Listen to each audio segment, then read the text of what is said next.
Hace tanto tiempo que no pasé a caballo. Doña Juana siempre fue una excelente amazona. ¿Cómo ha cambiado su vida? A veces cree que todo puede volver a ser como antes. Pero la realidad se impone. Doña Juana está sola. ¿Por qué le habrían ocultado la muerte de su madre durante meses? Nunca creyó que se fuera a morir tan pronto. Juana recuerda los funerales de Santa Gúdula. Allí, en la más importante de las iglesias de Bruselas, fue donde se confirmaron sus sospechas sobre la ambición de Felipe. Su amado e infiel esposo quería convertirse en rey de Castilla y relegarla a ella, anulándola.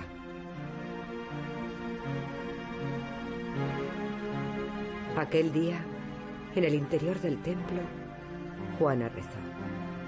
Pidió a Dios Todopoderoso por su madre y se tranquilizó pensando en que su padre, el rey Fernando, lo arreglaría todo. No debía preocuparse.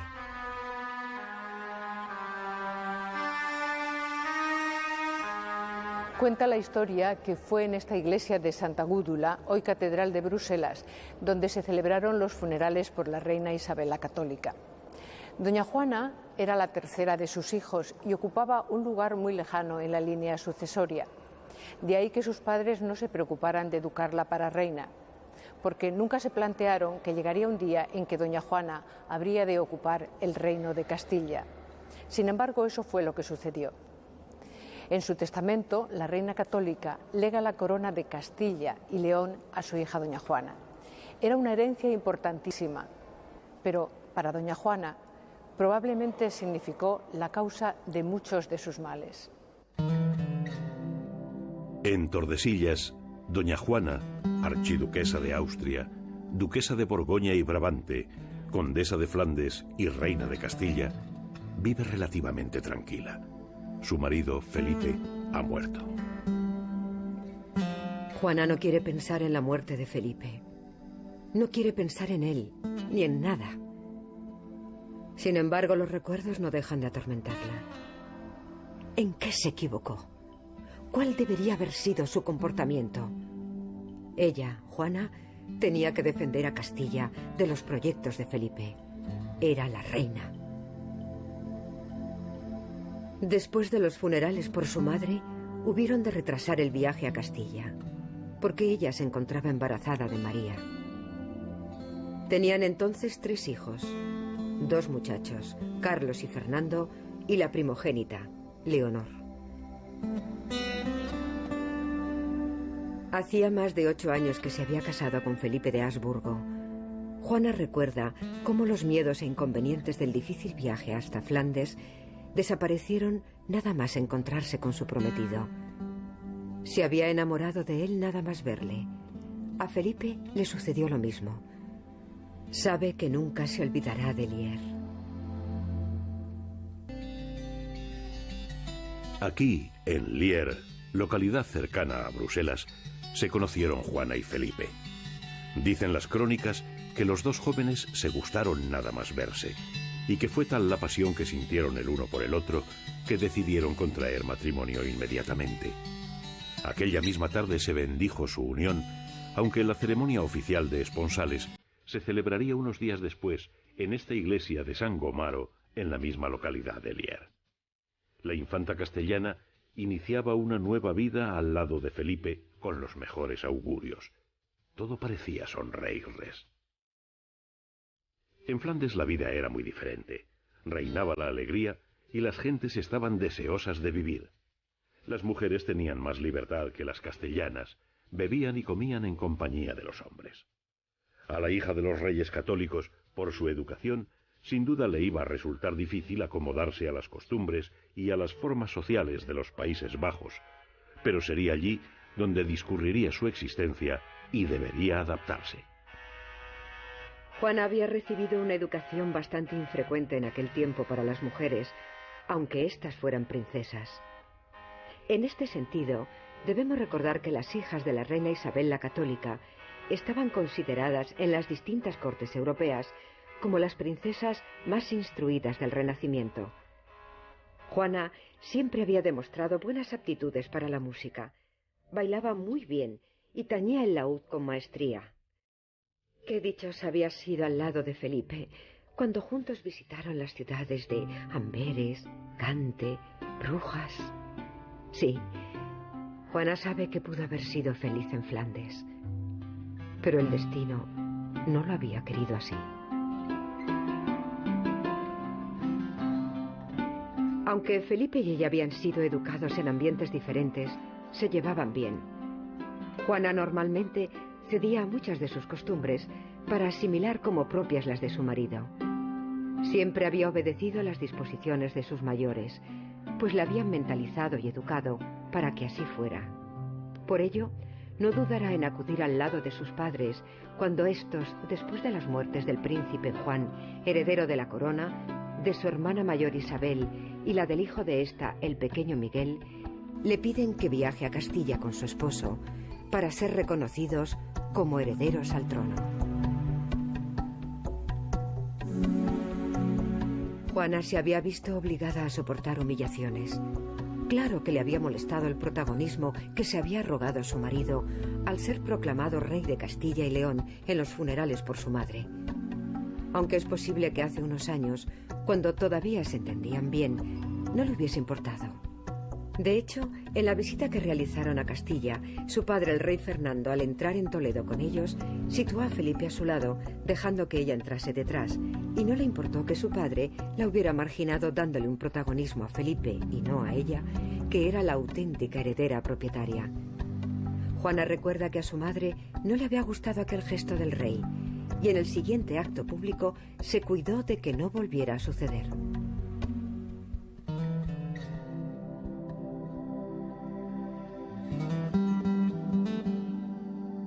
La reina católica sabía que una mujer estaba subordinada a la autoridad del marido.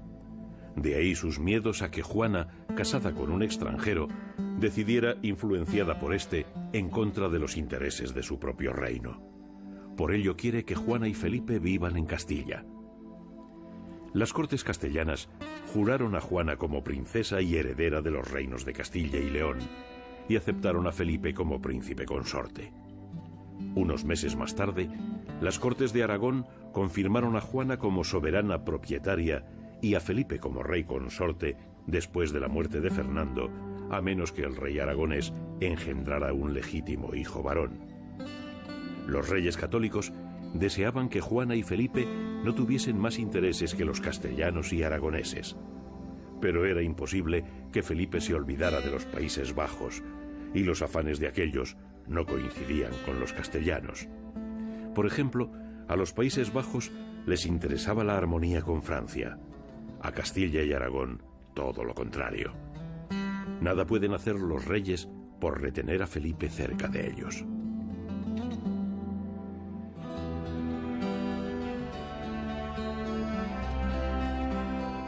Cómo se había equivocado con Felipe. Jamás hubiese creído que se fuera sin ella. Juana confió hasta el último momento en que su esposo no consintiera en dejarla en Castilla. Pero lo hizo. Felipe regresó a Flandes. Juana recuerda que se había quedado sumida en la más profunda de las depresiones. ¿Por qué su madre la había estado engañando durante más de un año? ¿Cómo podía pretender que viviera alejada para siempre del marido que ella le había dado? No, su madre no se había portado bien. Aún hoy, después del tiempo transcurrido, Juana piensa que su vida sería muy distinta si Felipe y ella no se hubieran separado.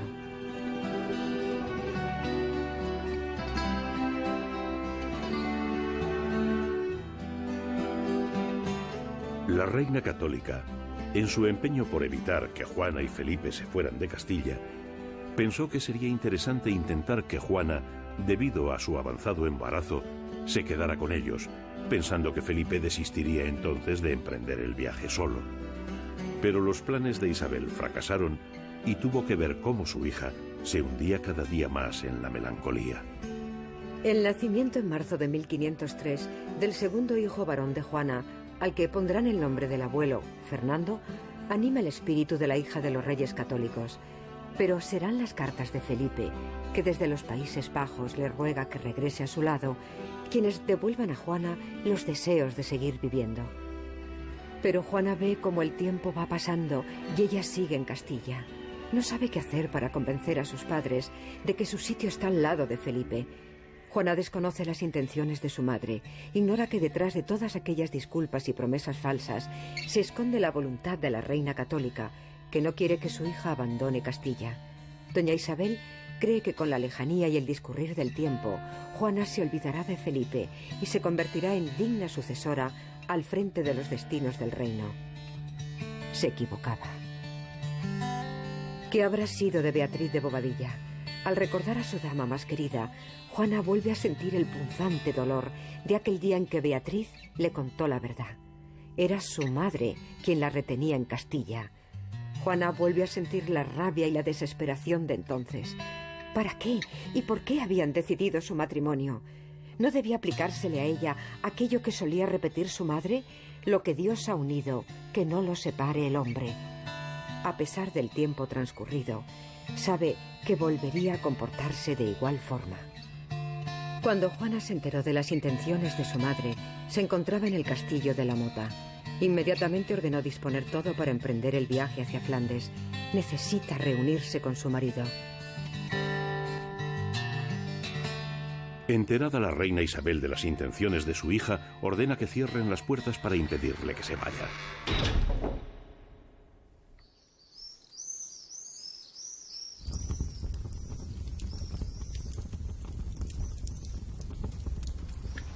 Juana gritó, ordenó que abrieran todas las puertas y como no consiguió hacerse obedecer, se quedó en una de ellas y allí pasó toda la noche y el día siguiente.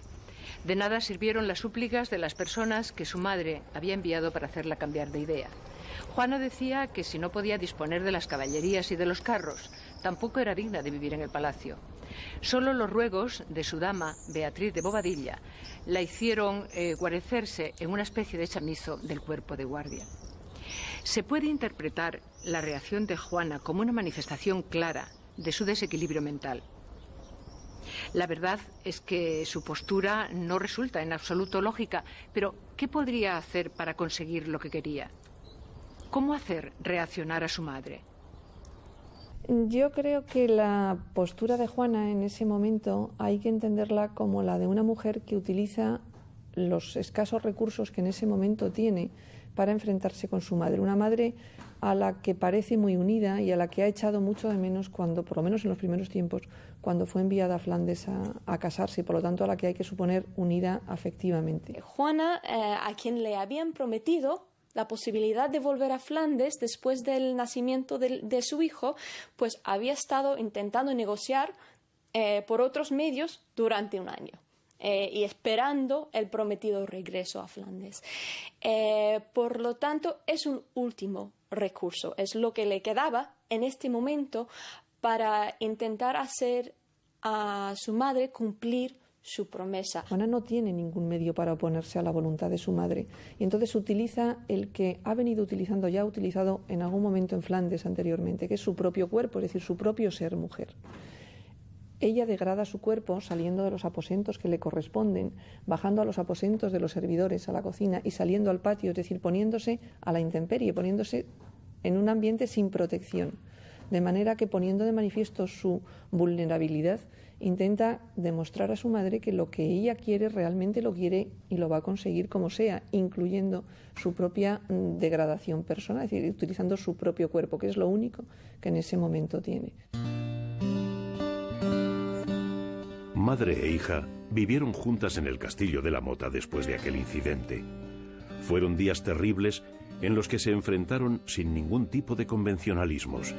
Al final la reina tuvo que ceder y permitir que Juana se fuera camino de Flandes.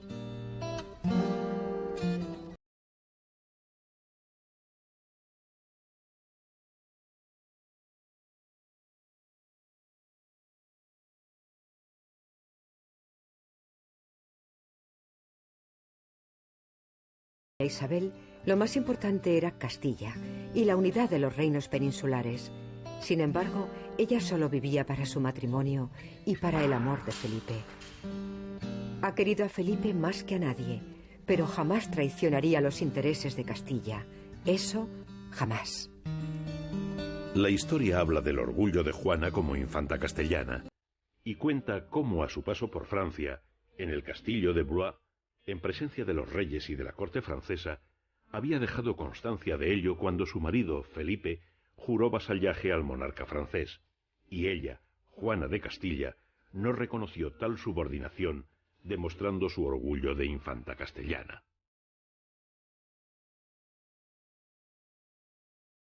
Orgullo que siguió conservando. Después de la muerte de su madre, Juana sabe que su marido, Felipe, la tiene sometida a una estrecha vigilancia. No le permiten mantener contactos con sirvientes y amigos. Quieren tenerla aislada de todo y de todos, ahora que, según disposición testamentaria de su madre, ella es la reina propietaria de Castilla.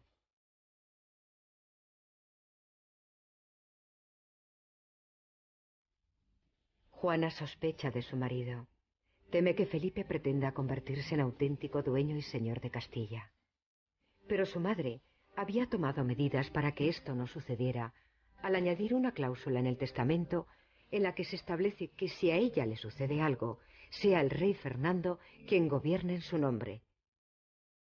Juana está segura de que su padre le ayudará para impedir que Felipe se adueñe de Castilla. Tanto su suegro Maximiliano como su esposo han intentado convencerla para que firmase unos documentos en contra de su padre, pero ella se ha negado. Jamás hará nada que pueda perjudicar a su buen padre, el rey Fernando.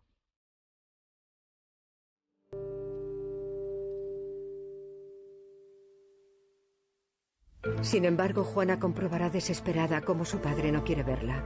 Fernando se reúne con Felipe. Los dos acuerdan incapacitarla. Juana aún se desespera al acordarse del comportamiento de sus seres más queridos. Su reacción fue escaparse del castillo de Benavente para refugiarse en una humilde casa, de la que se negaba a salir mientras su padre no la rescatara. Fernando no acudió, y Juana tuvo que resignarse. Su padre no quería verla. Cuesta entender por qué Fernando no accede a reunirse con su hija. Si de verdad estaba loca, ¿por qué el rey Fernando no cumple las disposiciones de Isabel? ¿Preferían los castellanos un regente extranjero antes que Fernando, como había dispuesto la reina de Castilla, doña Isabel? ¿Es por ello por lo que acuerda con Felipe que él se haga cargo de la regencia? ¿Por qué Fernando no accede a ver a su hija? Ella públicamente podría haber delegado en su padre y de esa forma Castilla estaría de acuerdo. Yo creo que en parte por controlar a Felipe. Es que hay una situación muy complicada porque hay nobles que están apoyando a Felipe. A Juana no la apoyaba nadie. En realidad Juana se encuentra muy sola y hay un bando de nobles que son los contrarios a Fernando que están apoyando a Felipe y Fernando sabe perfectamente que Juana está de su parte y que a Juana le va a apoyar, cosa que no sabe de Felipe. Entonces la reunión con Juana puede crear más problemas. Al principio Fernando sí estaba solicitando una reunión con Juana y era mientras él veía la realidad política desarrollándose, de que todos los grandes, los nobles iban recibiendo a Felipe, poniéndose de parte de Felipe, que él veía que no tenía el poder para poder sostenerse como administrador del reinado en aquel momento, a pesar de la gran experiencia que tenía y del hecho que Juana realmente en aquel momento buscaba una alianza con su padre. Fernando renunció a la posible regencia que le confería el codicilo del testamento de Isabel. El acuerdo entre Fernando y Felipe se firmó en Villafáfila en mayo de 1506. Al mes siguiente, las cortes reunidas en Mucientes se opusieron a que Juana fuera encerrada, como solicitaba Felipe, y la confirmaron como reina verdadera e legítima sucesora e señora natural, propietaria de estos dichos reinos e señoríos.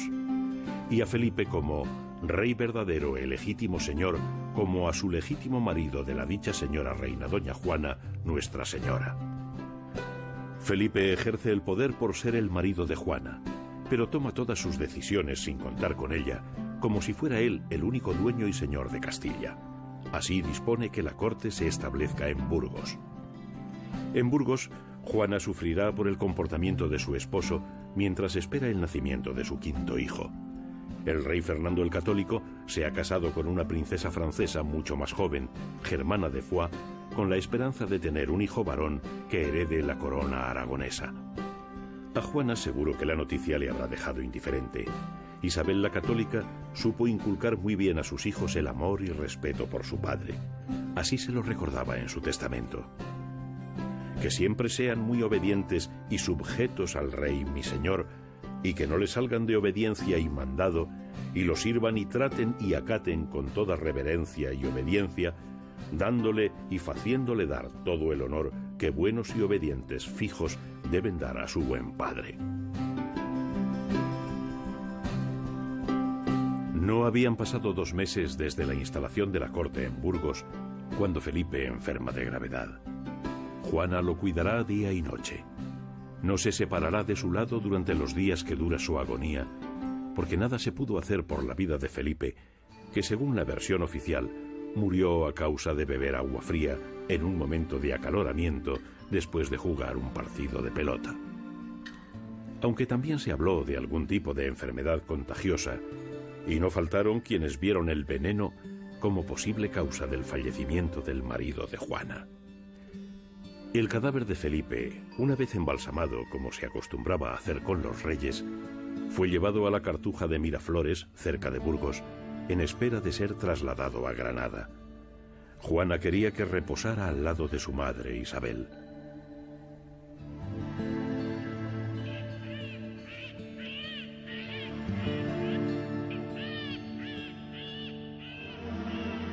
Su esposo había muerto y su padre se encontraba en Nápoles. ¿Por qué Juana no toma entonces las riendas del gobierno? Es posible que su estado anímico no lo permitiera. Sin embargo, inmediatamente anuló todas las mercedes que había concedido Felipe sin su autorización. Mientras esperaba el regreso de su padre, el rey Fernando, Juana hizo llamar a 4 miembros del Consejo de Estado, ordenándoles que el gobierno se condujera del mismo modo que en los tiempos de su madre, la reina doña Isabel. Yo siempre me he preguntado qué es lo que esperamos o esperaba sus coetáneos que hiciera. Porque normalmente cuando las personas achacan a Juana no gobernar, quieren decir que no actuaba como ellos intentaban o deseaban que actuara. Yo creo que ella se sentía incapaz de gobernar. O sea, lo que no se sentía era con las facultades necesarias para tomar sobre sí la responsabilidad de la corona, y por eso pide a Cisneros que rápidamente venga mi padre a hacerse cargo, porque yo soy incapaz. Pero eso no quiere decir que no estuviera dispuesta a enmendar algunas de las injusticias que se habían cometido, sobre todo dejando cosas en suspenso hasta que venga mi padre Fernando y lo vea. Y la confianza de ella en su padre como político es absoluta, no, de eso no cabe la menor duda. Pues Juana no está preparada para ser reina de Castilla, estaba bastante lejos de la sucesión y Juana no apetecía el poder. Esto es algo que hay que tener en cuenta. No todo el mundo quiere el poder, no solamente en mujeres, sino en hombres. No todo el mundo quiere tener el poder, y Juana no quería tener el poder. En el pueblo de Tórtoles de Esgueva, Fernando el Católico por fin se encuentra con su hija Juana. Corría el mes de agosto de 1507. Se reunieron durante varias horas. Nunca se supo de qué hablaron. Muchos pensaron que fue en esa reunión donde Juana cedió la autoridad real a su padre. Lo que sí parece cierto es que existe armonía entre ellos. El rey Fernando fija su residencia en Burgos y visita frecuentemente a Juana, que vive en Arcos. Dice la historia que los casi 10 meses que dura su estancia en esta localidad son posiblemente los más tranquilos en la vida de Juana, que junto con sus 2 hijos nacidos en Castilla, Fernando y Catalina, ve discurrir los días sin sobresaltos. Pero esa tranquilidad no es compartida por el rey Fernando, que al tener que ausentarse por un tiempo, teme que algunos nobles castellanos descontentos con él hagan llegar a Juana su malestar y la predispongan en su contra. El rey Fernando decide entonces privar a su hija de todo contacto con el exterior y le pide que se vaya a Tordesillas. Allí podrá controlarla.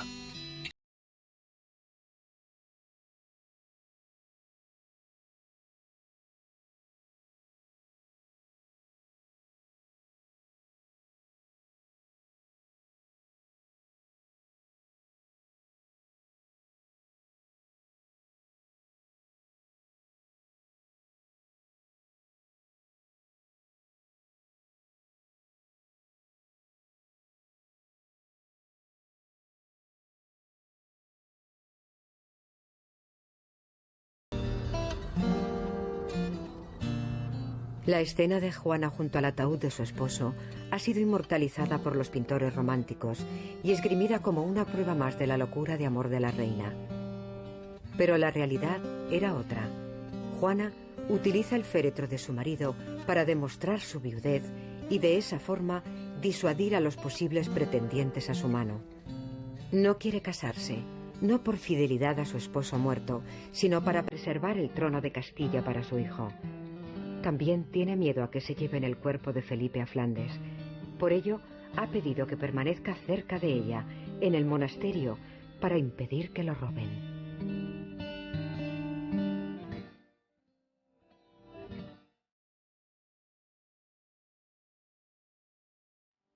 Primero, no deja que entierren a Felipe y no deja que se lleven a Felipe a Flandes, que a lo que pretendían los flamencos. Ella mantiene a Felipe sin enterrar, que eso es muy importante, porque a Juana la querían volver a casar, Juana no se quería volver a casar, y tener a Felipe insepulto era la forma de mantener el matrimonio todavía después de la muerte de Felipe. A partir del año 1508, Fernando ya estaba intentando mandarla a Tordesillas y se niega varias veces. Y finalmente va, pero con la condición de poder llevarse otra vez este símbolo de su poder, el cuerpo de Felipe. Sin embargo, no tiene problema en depositar el cuerpo en el monasterio de Clarisas.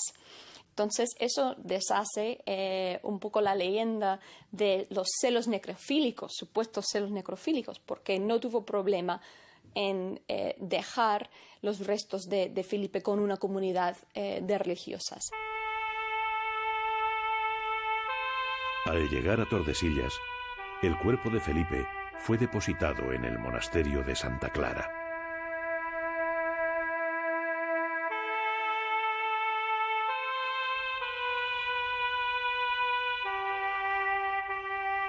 Tenía entonces Juana 29 años. Aquí permanecerá más de 45, alejada de la realidad que sistemáticamente se le ocultaba. Juana vivió en un mundo irreal que crearon para ella. Primero su marido y su padre, y después su hijo, la rodearon de una burbuja, sin importarles cómo se encontraba en ella. Lo único que les interesaba era mantenerla con vida, pero con sus facultades mentales perturbadas.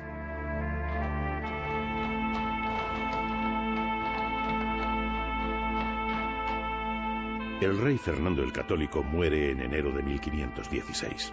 7 años llevaba Juana viviendo en Tordesillas. En su testamento no se acuerda de ella. Designa como heredero del trono de Aragón al príncipe Carlos y nombra como regente de Castilla al cardenal Cisneros, recomendándole que cambiara a Mosén Luis Ferrer, que era quien se ocupaba del gobierno de la casa de Juana en Tordesillas, y que se ocultara a Juana su muerte. Fernando quería que su hija pensara que él seguía vivo y al frente del gobierno. La marcha de Ferrer supuso un respiro para Juana. Hernán Duque será mucho más condescendiente. Se porta bien con ella. Incluso salen juntos a pasear a caballo. Juana, que era una experta amazona, vuelve a disfrutar de los paisajes castellanos. Vuelve a respirar aire puro. Ahora, en sus habitaciones entra la luz del sol. El tiempo que Hernán Duque estuvo al frente de la casa de Juana fueron los mejores años de su encierro. Afortunadamente, cuando sus hijos Leonor y Carlos acuden a verla a Tordesillas, su aspecto físico ha mejorado, aunque poco duraría su bienestar.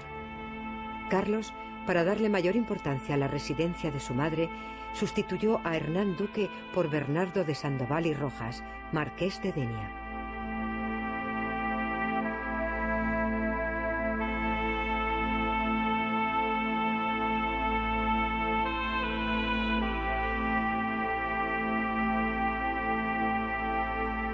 Cuando Juana recibe a sus hijos, Leonor y Carlos, tiene 38 años. Lleva casi 9 encerrada. Aún está a tiempo de reinar. Juana ignora que su hijo se ha proclamado rey. Ella cree que su padre, el rey católico, sigue vivo y ocupándose de los destinos de Castilla. Aunque sus hijos no le dicen nada, quedan horrorizados al ver a su hermana pequeña, Catalina, que vivía recluida con su madre en Tordesillas. Se apiadan de ella y deciden llevársela sin que la reina se entere. Al percatarse Juana de la ausencia de la pequeña, se negó a comer hasta que no se la devolvieran. Al final, Carlos accedió a que su hermana regresara junto a su madre.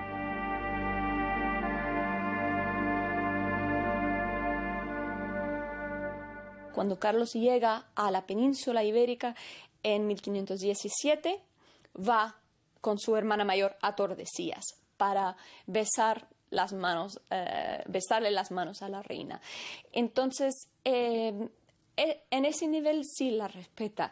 En el nivel práctico de escuchar sus deseos, de permitirle con cierto control sobre los miembros de su propia casa, pues no la respeta en absoluto, ni siquiera le permite el derecho a sus propios bienes.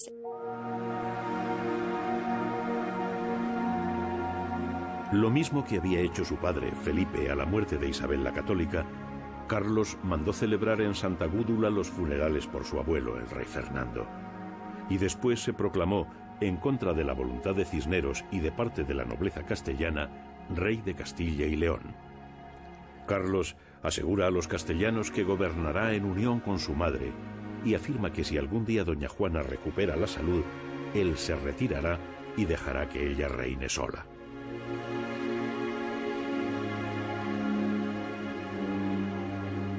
No es muy aventurado pensar que a Carlos le interesaba que su madre siguiera en Tordesillas, en la misma situación en que la había colocado su padre. Por ello continuará con idéntica política y le pedirá al marqués de Denia, nuevo jefe de la casa de Juana, la mantenga al margen de todo cuanto suceda en el exterior. Hasta tal punto que le hacen escribir cartas a su suegro Maximiliano cuando hacía un tiempo que había muerto. Solo Juana se enterará de lo que sucede cuando recibe la visita de los comuneros, que le descubren la realidad. El rey Fernando hacía varios años que había muerto. Su hijo Carlos se ha proclamado rey de Castilla y está a punto de recibir la corona imperial. Cuando se queda a solas, Juana apenas puede coordinar sus pensamientos. Su padre ha muerto y a ella no le han dicho nada. ¿Qué está sucediendo? ¿Por qué todos la engañan? En medio de aquel caos, solo hay algo que la anima. Su hijo Carlos será rey. A pesar de los sentimientos que estas noticias habrán despertado en su estado de ánimo, y a pesar de que los representantes comuneros le piden que reine, que legalice la sublevación, que ellos la defenderán siempre, Juana no firma. Les da largas, les anima a que sigan visitándola y los utiliza para deshacerse del personal de su casa. Los comuneros buscan algo muy parecido a lo que buscaban los distintos partidos después de la muerte de Felipe. O sea, buscaban el apoyo de Juana, pero el apoyo para sus propios fines y no para lo que quería la reina. Y ella se iba dando cuenta progresivamente de eso durante la estancia de 4 meses de los comuneros en el Palacio de Tordesillas. Al principio les da un apoyo, pero muy limitado. Y se va dando cuenta que realmente critican a los consejeros reales, algunos de ellos puestos por los reyes católicos, critican a Adriano de Utrecht, a quien Juana conocía y respetaba.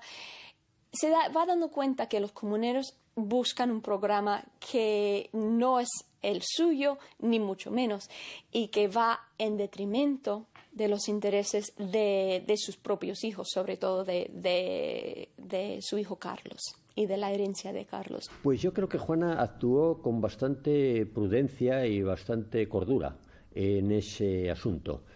Y se ha intentado poner de relieve que precisamente ahí se demostraría, entre otros factores, que la hipotética locura de Juana pues sería una cosa no continua, sino que a lo mejor de cuando en cuando tenía aspectos de malestar psíquico, ¿no? Y es posible, pero da la impresión de que cuando los comuneros acuden a Tordesillas e intentan convencerla, llevarla a su campo, pues ella estuvo muy prudente, muy sensata, muy seria y no se implicó en aquel asunto. La irresponsabilidad histórica radica en pensar que ella, si hubiera o no hubiera firmado, sabría que estaba firmando o que no estaba firmando algo.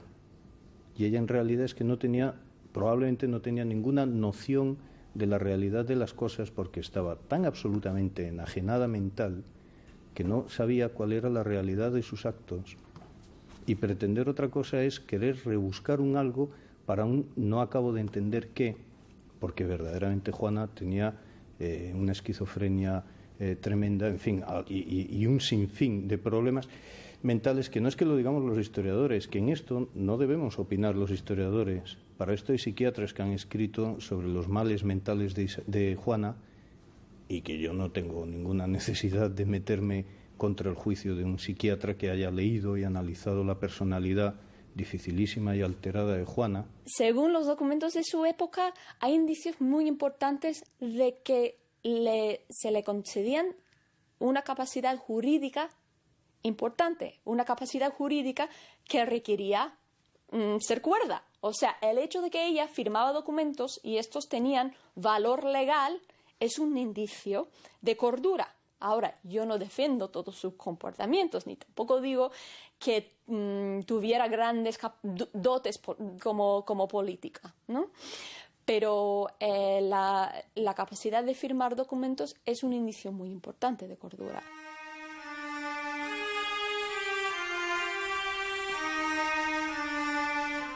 Al fracasar la revolución comunera, el marqués de Denia regresa a Tordesillas para ocuparse de la soberana. Con él llegan las prohibiciones para Juana, que ya no puede asistir a misa al vecino monasterio de Santa Clara. Con el marqués de Denia, la reina vuelve a vivir aislada de todo cuanto sucede en el exterior. Pero la vida sigue. La pequeña Catalina ya ha cumplido los 18 años y debe casarse. Catalina se convertirá en reina de Portugal.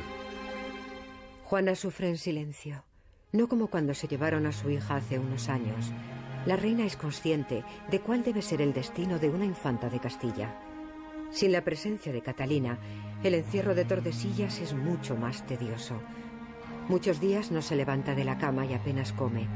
Ni los libros, que tanto la han ayudado, le sirven ahora para ahuyentar la pena. A veces, rebuscando en sus baúles, consigue distraerse recordando el origen de alguna de sus pertenencias. Hace días que busca un hermoso broche con una preciosa esmeralda, regalo de Felipe, y no lo encuentra. ¿Cómo no va a gritarles y enfadarse con los criados si le están robando? Ay, cómo echa de menos la visita de alguien cercano. Siempre está sola. Las visitas de sus hijos son muy escasas. Se sabe que en 1532 acudieron a Tordesillas para ver a doña Juana, su nuera, la reina Isabel, con sus hijos Felipe y María. ¿Por qué Juana no aprovecha los esporádicos encuentros con sus familiares para pedirles que cambien a sus servidores? Doña Juana tenía problemas con sus criados porque creía que le robaban parte de sus pertenencias, aunque la realidad era muy distinta. En sus distintas visitas al Palacio de Tordesillas, no solamente para saludar a la reina, para besarle las manos, como se decían en la época, pues los miembros de la familia real, Carlos V, Felipe II y otros miembros de la familia, Fernando, su propio padre Fernando, pues también se aprovechan para llevar lo que quieren de las arcas reales, o sea, de los bienes de la reina y sobre todo de sus joyas. Los comuneros no llevan nada, pero los grandes que luchan a favor de Carlos V, pues sí, consiguen hacerse con otras joyas. Por lo tanto, Juana sí se da cuenta de que le están faltando cosas y culpa oficialmente a sus criados. ¿Por qué? Porque para ella era inadmisible, aunque lo pudiera sospechar, culpar a sus propios descendientes, por quienes había hecho tanto para asegurar su herencia.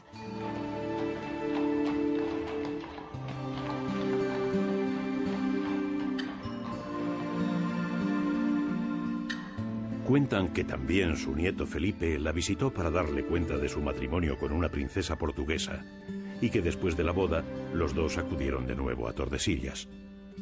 Fue precisamente su nieto Felipe quien le proporcionó a la anciana reina un pequeño consuelo al decidir que el jesuita Francisco de Borja se ocupara de su alma. Durante los últimos 4 años de su vida, doña Juana recibiría regularmente la visita del sacerdote, con el que dicen se pasaba horas y horas hablando. Ya no puede levantarse de la cama. Bueno, en realidad no sabe desde cuándo está postrada en el lecho. No sabe desde cuándo está allí encerrada. No sabe si alguna vez pudo respirar aire puro. Siente que se ahoga. Todos sus recuerdos son confusos. Juana ha perdido la noción del tiempo. Frecuentemente la visita un joven que dice ser sacerdote. Quiere que se ponga bien con Dios. Pero si ella no ha hecho nada malo. Su único pecado ha sido querer mucho a su marido, a sus hijos, a sus padres. En medio de su desconcierto, Juana sabe que fue una buena esposa, una buena madre y una buena hija. ¿En qué se había equivocado? ¿Por qué nadie la quería? Juana estaba loca, además muy loca. Y pretender que no estuviera loca pues es un dislate que no sé a qué conduce, o sea, estaba mal. Y esto pues se ha escrito mucho y por psiquiatras de prestigio como Alonso Fernández, donde deja claros pues todos los problemas psicológicos que tiene desde la adolescencia y que van increciendo a lo largo de su existencia. A ella tal vez no le interesa gobernar o le asusta tanto el gobierno que prefiere pues no hacerlo, ¿no? No, pero no hay que buscarle explicación, estaba muy mal. Hoy en día tenemos una tradición de psiquiatría, tenemos diagnósticos que realmente creo que no se pueden aplicar a otra época. Han intentado decir varios autores que era esquizofrénica, pues en el siglo XVI no se entendía de esquizofrenia, se entendía de enfermedad, incluso de intentos de manipular la situación en que una persona se podría encontrar a través de manifestaciones de malestar, de indisposición, de enfermedad, las palabras que se utilizaban más en la época. Entonces, yo creo que es muy arriesgado y sobre todo para un historiador, una historiadora, intentar aplicar un diagnóstico que no pertenece a la época. Lo que yo siempre he intentado hacer es ver cómo hablaban sus coetáneos de Juana, qué es lo que decían, qué eran los comportamientos que consideraban adecuados o no y por qué.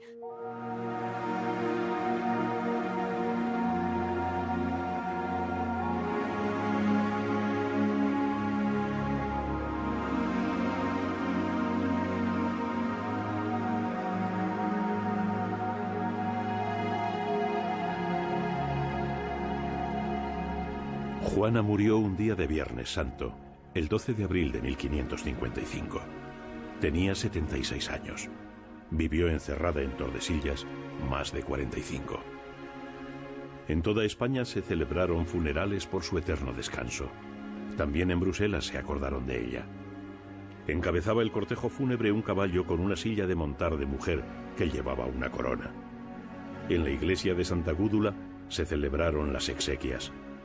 La misma iglesia en la que se oficiaron los funerales por su madre, la reina católica. La misma iglesia en la que comenzó a sospechar de las ambiciones de su esposo, Felipe. El cadáver de doña Juana permaneció en el monasterio real de Santa Clara hasta que en 1574 su nieto, el rey Felipe II, dispuso su traslado a Granada. Desde entonces Juana reposa cerca de sus padres, los reyes católicos, y al lado de su marido, Felipe el Hermoso.